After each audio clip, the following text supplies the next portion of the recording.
Charles, un sondage ce matin. Le sondage du jour, c'est quel est l'impact de la campagne présidentielle sur la vie amoureuse des Français?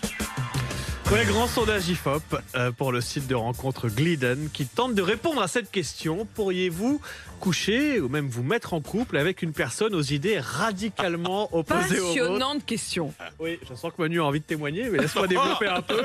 Parce que politique et couple ne font pas bon ménage. On apprend qu'un Français sur 5 a déjà rompu à cause de divergences politiques. On monte même à 48% chez les moins de 25 ans. Et oui, les jeunes sont très sensibles à la question politique au sein du couple.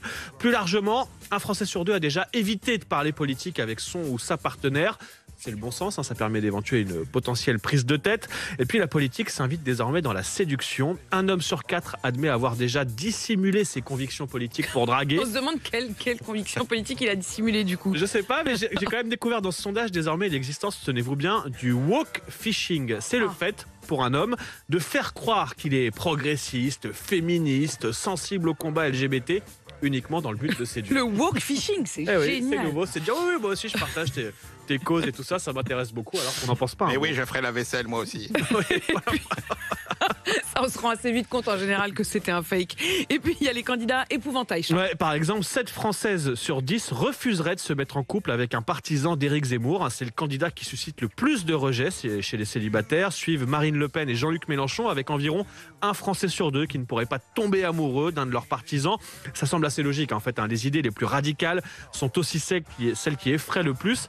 En revanche, petite déception pour cette campagne. On n'a pas eu droit au sondage traditionnel sur les pratiques sexuelles selon le vote.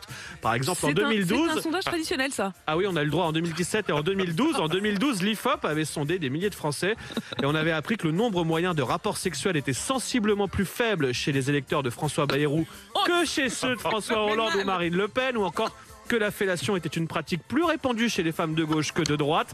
Malheureusement, cette année, on n'aura pas autant de détails, mais il reste 5 jours de campagne, on n'est pas à l'abri d'une bonne surprise. Évidemment, on vous tiendra informé. Mais je savais même pas que ça existait, ce sondage. La fellation ou ce sondage?